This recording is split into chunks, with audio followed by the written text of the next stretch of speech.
Hello guys, welcome to biology classes online by Rajan Singh.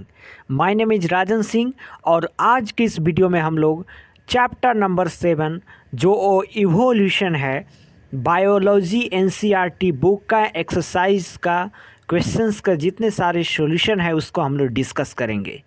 Class 12th biology का chapter number जो 7 evolution है, इसका NCERT biology का question number 1 है, explain antibiotic resistance observed in bacteria in light of Darwinian selection theory. Darwin का जो selection theory था उसके परिप्रेक्ष्य में जो है बैक्टीरिया जो होते हैं वहाँ पर देखा गया कि प्रतिजैविक प्रतिरोध उसका जो है स्पष्टीकरण जो है इसमें करना है। तो डार्विनियन सिलेक्शन जो थ्योरी था states that individuals with favorable variations are better adapted than individuals with less favorable variations।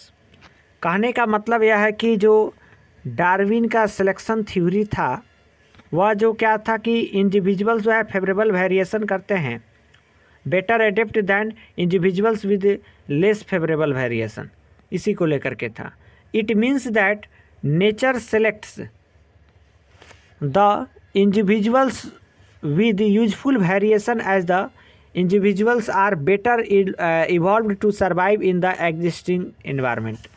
कोई भी एग्जिस्टिंग इन्वायरमेंट है नेचर में, वहाँ पर इंडिविजुअल जो है अपना सेलेक्ट करके अपने आप में जो है एक तरह का वेरिएशन ला देते थे, उसी के बारे में यहाँ पर दिया गया है।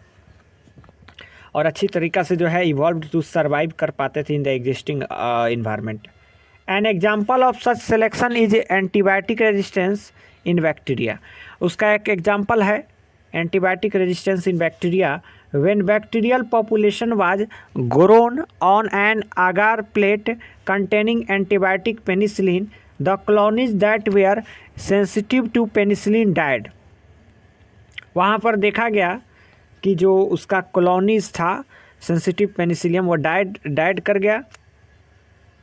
Whereas one or few bacterial colonies that were resistant to penicillium survived। This is because these bacteria had undergone chance mutation which resulted in the evolution of a gene that made them resistant to penicillium drug। वह क्या करता है, उसके result में evolution करके gene जो होता है वह मेड करता है, बनाता है रेजिस्टेंट पेनिसिलियम ड्रग को। Hence the resistant bacteria multiplied quickly as compared to non resistant sensitive bacteria, thereby increasing their number.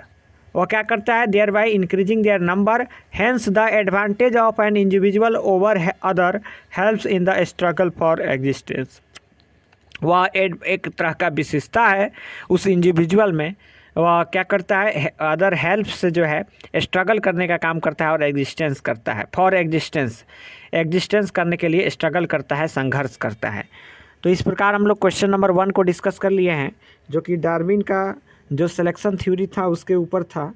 अब हम लोग क्वेश्चन नंबर 2 को डिस्कस करेंगे और क्वेश्चन नंबर 2 में पूछा है कि find out from newspapers and popular science articles any new fossils discoveries और कंट्रोवेरीज अबाउट एवोल्यूशन। मतलब कहने का मतलब है कि जो न्यूज़पेपर हैं और लोकप्रिय जो वैज्ञानिक लेख हैं उससे विकास संबंधी नए जीवाश्म और मतभेदों की जो जानकारी है वो प्राप्त करना है। तो यहाँ पर डिस्कवरीज और कंट्रोवर्सीज के ऊपर जो है पूछा है। तो fossils of dinosaurs have revealed the evolution of reptiles in Jurassic period. Jurassic period के समय जो है वह हमारा डायनासोर्स जो है, डायनासोर्स जो होता है डायनासोर्स, उसका फॉसिल्स का revealed the evolution of reptiles in Jurassic period. As a result of this evolution of their animals such as birds and mammalias has also been discovered. और उसके बाद जो है इसके परिणाम स्वरूप बहुत सारे जो एनिमल्स हैं, बर्ड्स हैं, मैमलियाज हैं, उनको डिस्कवर्ड किया गया। However two unusual fossils recently unearthed in China have ignited in a controversy over the evolution of birds. Confuciornis is one such genus of primitive birds that were crow-sized and lived during the Cretaceous period in China। तो इस तरह जो है हम लोग इस question number 2 को भी समझ गए और डिस्कस कर लिए हैं। अब क्वेश्चन नंबर 3 को हम लोग समझते हैं। तो क्वेश्चन नंबर 3 है कि attempt giving a clear definition of the term species. तो टर्म स्पीसीज का जो है क्लियर डिफिनीशन जो है बताना है। तो species can be defined as a group of organisms. हम लोग ग्रुप ऑफ ऑर्गेनिजम्स के रूप में स्पीसीज को डिफाइंड कर सकते हैं which have the capability to interbreed in order to produce fertile of spring.